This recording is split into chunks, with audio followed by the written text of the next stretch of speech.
Cadillac's on the side, but teams are not willing to let them in for other reasons. How you feel about that? Audi? I think Audi will be fine. Porsche is also trying to get into Formula One. When But they they're first gonna tried have- with Red Bull. They first tried with Red Bull, then they tried with Williams, and that didn't work out. Maybe they're still going with Williams, but it's gonna come quiet. I'm predicting they will go with Haas, but we don't know. That's the excitement or lack of excitement. We don't know. But yeah, Ford's going with Red Bull, Audi with Sauber. Yes. So this is the first year where they're slowly starting to buy out part of the team. Mhm. So I think this year was only 15%. To next year will be another 15, and then by the time they get to like 25%, they're gonna be completely like taking over the team. That's why you brought up like Ferrari might not be helping out Alfa Romeo as much because like.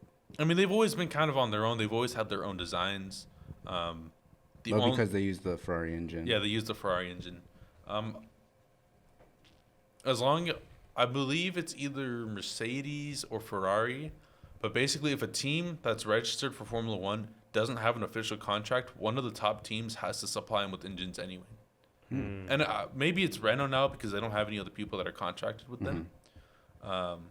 Also, that's another thing. Andretti was originally contracted with Renault, so they already have ties with them. So what you could see with Cadillac coming in is a Renault badged Cadillac. No, a Cadillac badged Renault. So Renault engine just says Cadillac on it. Interesting. You know, I'm not saying that's what's going to happen. Audi, when Porsche joins in, I bet you they're all going to have the same engine. One's called Porsche, one's called Audi. So essentially, if everything works out, you'll have Cadillac, Ford, Audi, Porsche, Honda, Mercedes, Ferrari. Did I already say Renault?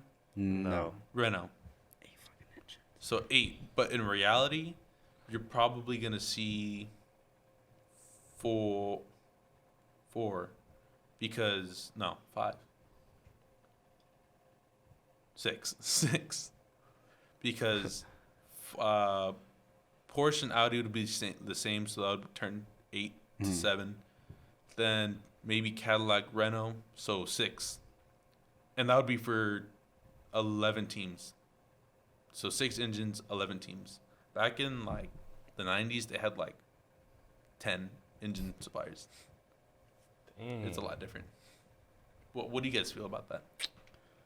I want to see different engines in every single car. That'd be cool. I don't know about that. Because right now, Ferrari supplies themselves, and then Alfa Haas. Romeo and Haas. Mercedes supplies themselves. McLaren, Williams, Yes. Aston Martin. and Aston Martin. Wait, who'd you say? Mercedes. Oh, Mercedes, Williams, Aston Martin, And McLaren. McLaren. Yeah, I forgot about that. And then Red Bull's its own thing. Red Bull is with, Honda. yeah, and And then Renault, Alpine, whatever, Renault. yeah. I want to see more of like Renault's engine in other cars, like because before they were partnered with Red Bull. And McLaren. Oh, okay. Because after Honda left McLaren went to Renault. And then they were okay for a few years, and then they switched to Mercedes. I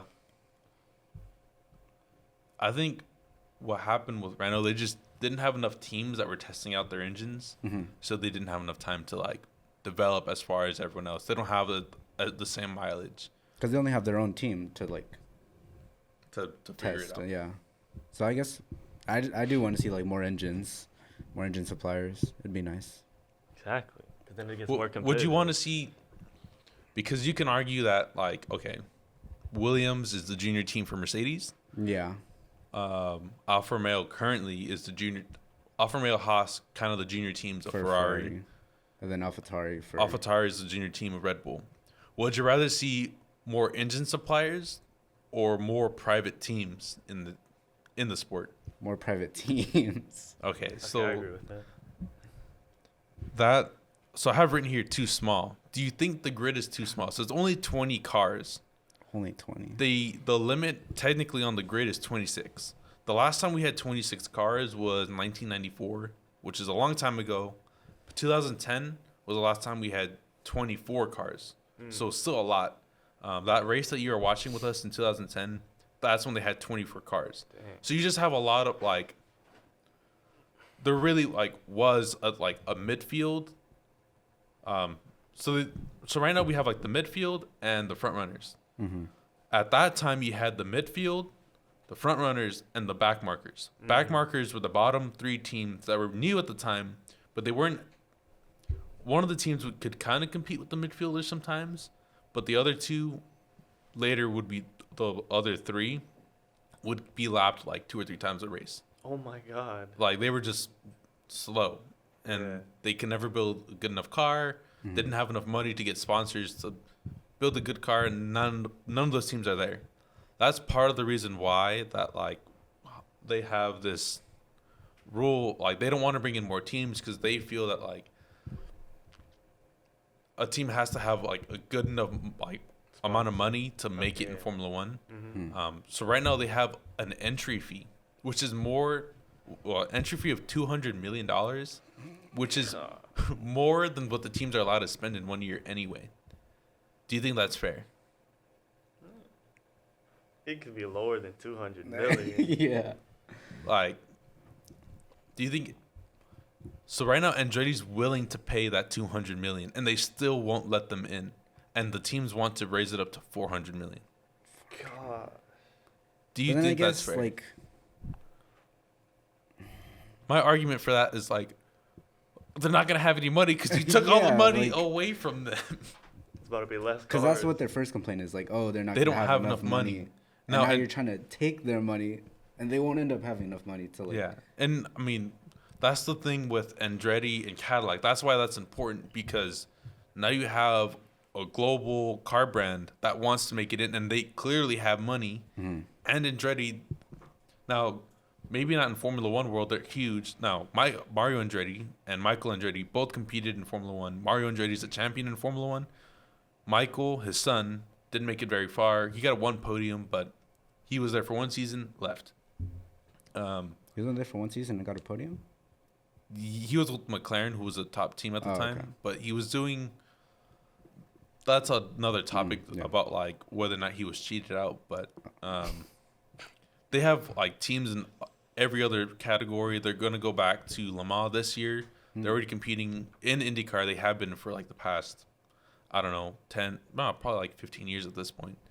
And they have like 4 cars in that series, which is not cheap to run. Each one of those cars is like $3 million. They make all their own parts of what they can build, and they're just they're a really big team, and they clearly have the facilities and the money to join. And I don't think anyone's discrediting their catalog of champions that they've raised in the past for IndyCar or other series. They clearly can make it in Formula One, at least like start off decently well. Why do you think they're not letting them in? Well, because there's the thing of like them having to split the revenue, right? Yeah. Uh-huh. Now, if F1's getting more popular, like they're all saying, which is true, and they're getting more revenue anyway, Like why so? like why, It's a business. Because the whole thing is like, oh, like now more money's gonna be split between the teams, but because F1 is becoming more popular, you're getting more money, and like That's true. it shouldn't really yeah. make a difference. Like, Now, there is a saying in like racing, for every $100 million you spend, you make $1 million. You don't make money in racing. Usually, you start off with a really rich guy who's willing to pay you for your racing. He's losing money, but he likes what he's seeing. It's pure entertainment. It's not, I'm gonna do this to make ends meet. Now, there is some lower categories where that still is possible, but not in the like Formula One, NASCAR, IndyCar. You can't do that anymore. IMSA or the World Endurance Championship, which is Le Mans. You like any team that you see there, whoever's the owner is losing money, but they're willing to lose money for it. Like back when there wasn't like a budget cap, each team was technically losing money. Red Bull was probably spending $400 million a year. They're losing like $50 million a year from like the actual Red Bull companies losing money being there, but they gain enough anyway from their cans that it's fine. Same with Mercedes, everyone else. they're all losing money. Now with this budget cap, they're probably not losing money. They're probably gaining money, if anything. Especially, I think it was Oracle had like a $50 million contract with Red Bull for like a couple seasons. That's, a lot of money. And I wouldn't, maybe they're not making money, but they're definitely breaking even. Maybe the smaller teams might be struggling, but I forgot some conglomerate of companies bought out Williams, and they say that they have enough money that they're not struggling. Haas has never been struggling for money. Now, they may not have a lot of money, but they have enough to keep the cars going. Then everyone else has some type of junior team or big sponsorship that's carrying them forward. I think everything that's related to like not letting Andretti in is pure selfishness. Like they just don't want to share the money. They're just scared. Oh, Ferrari's just scared. All right, bro. But I mean, we don't know. Like apparently, like McLaren, there's a few other small teams. Renault, of course, are on Andretti's side, but it's all like Haas and Red Bull that don't really care for them and don't want to split the money. Yeah. It's kind of fucked up, but because it's up to the teams, right? Like they It's have up to to- say. do you think the teams should have a say?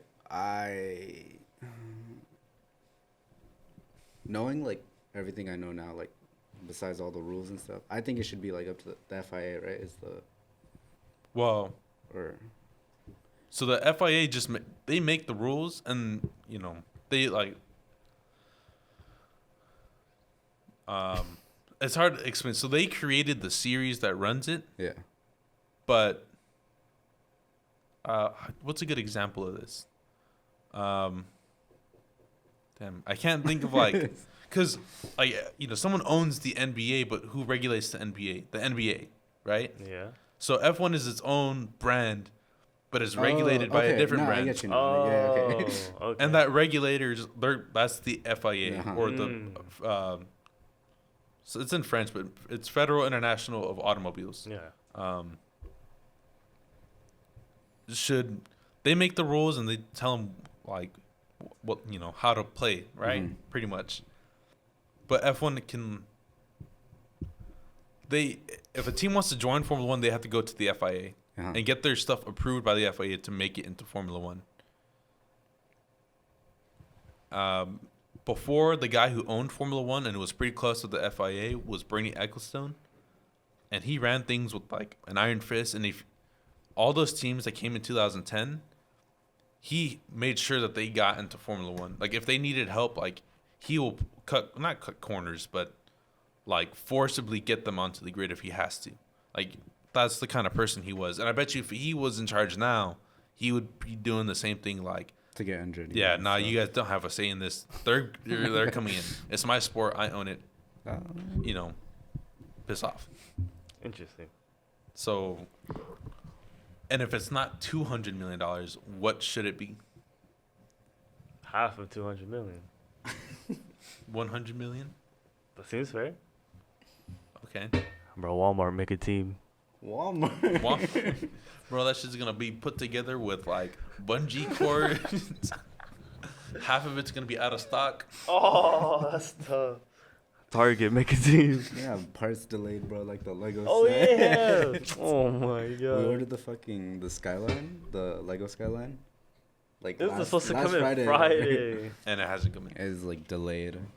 Walmart's gonna join there and be like, yeah, our engine's not here yet.